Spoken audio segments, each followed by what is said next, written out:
പശ്ചിമേഷ്യയിൽ അമേരിക്കയും ഇസ്രായേലും ചേർന്ന് ഇറാനെ ഒറ്റപ്പെടുത്താനും കുറ്റപ്പെടുത്താനും ശ്രമിച്ചുകൊണ്ടിരിക്കുമ്പോൾ ഒറ്റപ്പെടുന്നതും ഇവിടെ കഷ്ടപ്പെടുന്നതും ശരിക്കും അമേരിക്ക തന്നെയാണ്. നിങ്ങളുടെ ആധിപത്യം എന്നത്തേക്കുമായിട്ട് അവസാനിപ്പിക്കുമെന്ന് ശപഥം ചെയ്ത ബ്രിക്സ് കൂട്ടായ്മയുടെ യോഗത്തിലേക്ക് എത്തുന്ന അരാക്ചിയെ കൈപിടിച്ച് സ്വീകരിക്കുന്ന ഇന്ത്യ ലോകത്തിന് വലിയ സന്ദേശമാണ് നൽകുന്നത്. എന്നും നീതിക്കൊപ്പം നിന്ന അധിനിവേശത്തെ എതിർത്ത നമ്മുടെ രാജ്യവും ഇറാനൊപ്പമാണ് എന്ന നിലപാട് സ്വീകരിക്കുന്നു. നിങ്ങൾ പറയൂ, ഇന്ത്യ ഈ വിഷയത്തിൽ ആർക്കൊപ്പമാണ് നിൽക്കേണ്ടത്? അഭിപ്രായം കമന്റ് ചെയ്യുമല്ലോ. പശ്ചിമേഷ്യൻ മണ്ണിൽ യുദ്ധഭൂമിയുടെ കരിനിഴൽ വിട്ടുമാറാത്ത സാഹചര്യത്തിൽ ലോകം ഉറ്റുനോക്കുന്ന ഒരു നയതന്ത്ര സംഗമത്തിന് ഇന്ത്യ വേദിയാവുകയാണ്. 2026 മെയ് 14-15 തീയതികളിൽ ഡൽഹിയിൽ നടക്കുന്ന ബ്രിക്സ് വിദേശകാര്യ മന്ത്രിമാരുടെ യോഗം വെറും ഒരു ചർച്ചാവേദി മാത്രമല്ല, മറിച്ച് മാറുന്ന ലോകക്രമത്തിന്റെ ദിശാസൂചികയാണത്. ഇറാൻ വിദേശകാര്യമന്ത്രി സയ്യിദ് അബ്ബാസ് അരാക്ചിയുടെ സന്ദർശനം ഈ യോഗത്തിന് വലിയ രാഷ്ട്രീയ പ്രാധാന്യമാണ് നൽകുന്നത്. ഉപരോധങ്ങളും ഭീഷണികളും കൊണ്ട് തളർത്താൻ ശ്രമിക്കുന്ന പാശ്ചാത്യ ശക്തികൾക്ക് മുന്നിൽ സമാന ചിന്താഗതിയിലുള്ള രാജ്യങ്ങളുടെ കൂട്ടായ്മയിലൂടെ ഇറാൻ എങ്ങനെ കരുത്ത് തെളിയിക്കുന്നു എന്നതാണ് ഈ സന്ദർശനത്തിന്റെ കാതൽ പോലും. ഇറാൻ വിദേശകാര്യമന്ത്രി സയ്യിദ് അബ്ബാസ് അരാക്ചിയുടെ സന്ദർശനം കേവലം ഒരു ഔദ്യോഗിക ചടങ്ങിനപ്പുറം ആഗോള രാഷ്ട്രീയത്തിലെ ചില പ്രധാന മാറ്റങ്ങളെ കൂടി സൂചിപ്പിക്കുന്നുണ്ട്. അതെന്താണെന്നല്ലേ? പാശ്ചാത്യ രാജ്യങ്ങൾ ഏർപ്പെടുത്തിയ ഉപരോധങ്ങളെ പ്രതിരോധിക്കാൻ ബ്രിക്സ് പോലുള്ള കൂട്ടായ്മകളിലൂടെ ഇറാന് സാധിക്കുന്നു എന്നതാണ് ഇത് ഏറ്റവും പ്രധാനപ്പെട്ടത്. ഡോളറിന് പകരമുള്ള വ്യാപാര സാധ്യതകളും ചർച്ചകളിൽ ഇടം പിടിച്ചേക്കാം. ഇസ്രായേൽ, ഫലസ്തീൻ, ഇറാൻ വിഷയങ്ങളിൽ സമാധാനപരമായ പരിഹാരം കാണാൻ ആഗ്രഹിക്കുന്ന ഇന്ത്യയെ സംബന്ധിച്ചിടത്തോളം ഈ വേദിയിലൂടെ ഇറാനുമായി നേരിട്ട് ആശയവിനിമയം നടത്താൻ മികച്ച അവസരം തന്നെയാണ് ലഭിക്കുന്നത്. ഇവരുടെ ബന്ധം നോക്കുകയാണെങ്കിൽ വളരെ മികച്ച ബന്ധമാണ് ഈ രണ്ടു രാജ്യങ്ങൾ തമ്മിലുള്ളത് എന്ന് നമുക്ക് മനസ്സിലാക്കാം. ഇന്ത്യയെ സംബന്ധിച്ചിടത്തോളം ഇറാന്റെ സമാധാനപരമായ അന്തരീക്ഷം ഊർജ്ജ ഇറക്കുമതിക്കും ചാബഹാർ പോർട്ട് വഴിയുള്ള വ്യാപാര വിപുലീകരണത്തിനും അത്യാവശ്യവുമാണ്.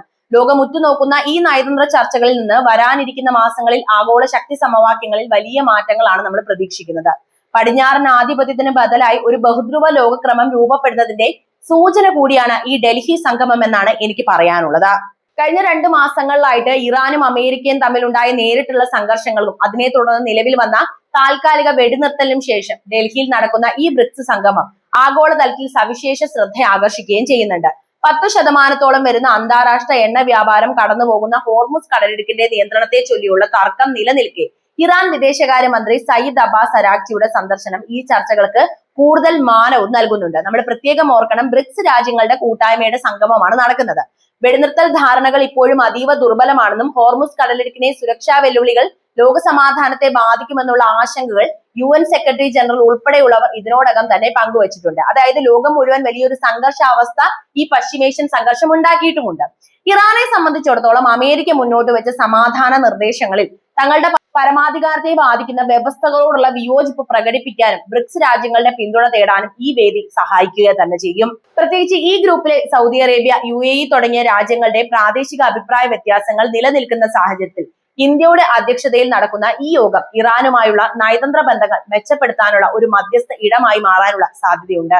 പശ്ചിമേഷ്യയിലെ സംഘർഷങ്ങൾ തടയുന്നതിനും സുരക്ഷിതമായി സമുദ്ര വ്യാപാരം ഉറപ്പാക്കുന്നതിനും ഇന്ത്യ സ്വീകരിക്കുന്ന ഈ നിലപാട് ഈ സന്ദർഭത്തിൽ വളരെ നിർണായകം തന്നെയാണ്. അമേരിക്കൻ ഉപരോധങ്ങളെ മറികടക്കാൻ ബദൽ വ്യാപാര ശൃംഖലകൾ രൂപപ്പെടുത്തുക എന്ന ലക്ഷ്യവും ഈ ചർച്ചകൾക്ക് പിന്നിലുണ്ട്. ഡോളറിനെ ആശ്രയിക്കാത്ത സാമ്പത്തിക ഇടപെടലുകളെ കുറിച്ചുള്ള ചർച്ചകൾ ബ്രിക്സ് രാജ്യങ്ങൾക്കിടയിൽ സജീവമാകുന്നതും ഇറാന്റെ സാമ്പത്തിക താല്പര്യങ്ങൾക്ക് അനുകൂലമാണ്. വികസിച്ചു വരുന്ന ഈ പുതിയ ആഗോള സാഹചര്യത്തിൽ സ്വന്തം രാജ്യത്തിന്റെ ന്യായമായ ആവശ്യങ്ങൾ ഉയർത്തിക്കാണിക്കാനും അതേസമയം മേഖലയിൽ സമാധാനം നിലനിർത്താനും സന്നദ്ധമാണ് എന്ന് ലോകത്തെ ബോധ്യപ്പെടുത്താനും ഇറാൻ വിദേശകാര്യ മന്ത്രിയുടെ ഈ ഇന്ത്യൻ സന്ദർശനം വഴി തുറക്കും. 2026 മെയ് മാസത്തിൽ ഡൽഹിയിൽ നടക്കുന്ന ബ്രിക്സ് വിദേശകാര്യ മന്ത്രിമാരുടെ യോഗം ഇന്ത്യയുടെ നയതന്ത്ര ചരിത്രത്തിലെ ഏറ്റവും നിർണായകമായ ഒരു ഘട്ടമാണ് എന്ന് കൂടി ഇവിടെ പറയേണ്ടിയിരിക്കുന്നു. ഈ യോഗത്തിൽ പ്രധാനമായും ചർച്ച ചെയ്യപ്പെടാൻ പോകുന്നത് പശ്ചിമേഷ്യയിലെ നിലവിലെ അസ്ഥിരതയും ചെങ്കടലിലും ഹോർമുസ് കടലിലും തുടരുന്ന സംഘർഷങ്ങളും ആഗോള വ്യാപാരത്തെ എങ്ങനെ ബാധിക്കുന്നു എന്ന് തന്നെയായിരിക്കും. കാരണം വലിയ രീതിയിലുള്ള പ്രതിസന്ധി ഇതിനോടകം തന്നെ പശ്ചിമേഷ്യൻ യുദ്ധം കാരണം നമ്മൾ നേരിട്ട് തുടങ്ങി. ഇറാൻ വിദേശകാര്യ മന്ത്രിയുടെ സാന്നിധ്യം ഈ ചർച്ചകളെ കൂടുതൽ ഗൗരവമുള്ളതാക്കുന്നു. യുദ്ധസമാനമായ അന്തരീക്ഷം ഇല്ലാതാക്കാനും ചർച്ചകളിലൂടെ സമാധാനം കൊണ്ടുവരാനും ബ്രിക്സ് രാജ്യങ്ങൾക്കിടയിൽ ഒരു പൊതുസമ്മതം അല്ലെങ്കിൽ ഒരു പൊതു കാര്യം രൂപപ്പെടണമെന്ന് ഇന്ത്യ ശ്രമിക്കുകയാണ്. കൂടാതെ ഡോളറിനെ ആശ്രയിക്കുന്നത് കുറച്ചുകൊണ്ട് പ്രാദേശിക കറൻസികളിൽ വ്യാപാരം നടത്തുന്നതിനെ കുറിച്ചും വികസന രാജ്യങ്ങളുടെ കൂട്ടായ്മയായ ഗ്ലോബൽ സൗത്തിന്റെ ശബ്ദം എങ്ങനെ ആഗോളതലത്തിൽ ഉയർത്താം എന്നതിനെ കുറിച്ചുള്ള ഗൗരവമായ ചർച്ചകൾ ഇവിടെ നടക്കും. പശ്ചിമേഷ്യൻ പ്രതിസന്ധിയിൽ ഇന്ത്യയുടെ നിലപാട് വളരെ വ്യക്തവും സന്തുലിതവുമാണ്. ഒരു പക്ഷം ചേരുന്നതിന് പകരം നയതന്ത്ര ചർച്ചകളിലൂടെയും സംഭാഷണങ്ങളിലൂടെയും മാത്രമേ പ്രശ്നപരിഹാരം സാധ്യമാകൂ എന്ന് ഇന്ത്യ ആവർത്തിച്ച് വ്യക്തമാക്കിയിട്ടുണ്ട്. ഇസ്രായേലുമായും ഇറാനുമായും ഒരേ സമയം ഊഷ്മളമായ ബന്ധം പുലർത്തുന്ന ഇന്ത്യ മേഖലയിലെ പിരിമുറുക്കം കുറയ്ക്കാൻ ഒരു പാലമായിട്ട് പ്രവർത്തിക്കാനാണ് ഇവിടെ താല്പര്യപ്പെടുന്നത്. നമുക്കറിയാവുന്നതാണ്, നമ്മുടെ രാജ്യം എപ്പോഴും സമാധാനത്തിന് മാത്രമാണ് പ്രയോറിറ്റി കൊടുത്തിട്ടുള്ളത്. പ്രത്യേകിച്ച് ഹോർമുസ് കടലിടുക്കിലെ കപ്പൽ ഗതാഗതം തടസ്സപ്പെടുന്നത് ഇന്ത്യയുടെ ഊർജ്ജ സുരക്ഷയെ നേരിട്ട് ബാധിക്കുന്ന ഒരു വിഷയവുമായതിനാൽ ഇറാനുമായി ചേർന്ന് ഈ പ്രശ്നത്തിന് വളരെ ശാശ്വതമായ പരിഹാരം കാണാൻ ഇന്ത്യ മുൻകൈ എടുക്കുക തന്നെ ചെയ്യും. അതിനുള്ള വേദി തന്നെയാണ് ഡൽഹിയിൽ തുറക്കുന്നത്. ഭീകരവാദത്തോടുള്ള വിട്ടുവീഴ്ചയില്ലാത്ത നിലപാട് തുടരുമ്പോൾ തന്നെ ഫലസ്തീൻ വിഷയത്തിലടക്കം സമാധാനപരമായ ദുരാഷ്ട്ര പരിഹാരം എന്ന ഇന്ത്യയുടെ പരമ്പരാഗത നിലപാടിൽ ഉറച്ചു നിന്നുകൊണ്ട് മേഖലയിൽ സമാധാനം പുനഃസ്ഥാപിക്കാനുള്ള മധ്യസ്ഥ ശ്രമങ്ങളായിരിക്കും ഇന്ത്യ ഊന്നൽ നൽകുന്നത്. ഇതിലൂടെ ലോകത്തിന്റെ വിശ്വസ്തനായ ഒരു സമാധാന ദൂതനായി അല്ലെങ്കിൽ വിശ്വമിത്രനായി സ്വയം അടയാളപ്പെടുത്തുകയാണ് ഡൽഹി സമ്മേളനത്തിലൂടെ ഇന്ത്യ ഇപ്പോൾ ലക്ഷ്യമിടുന്നത്.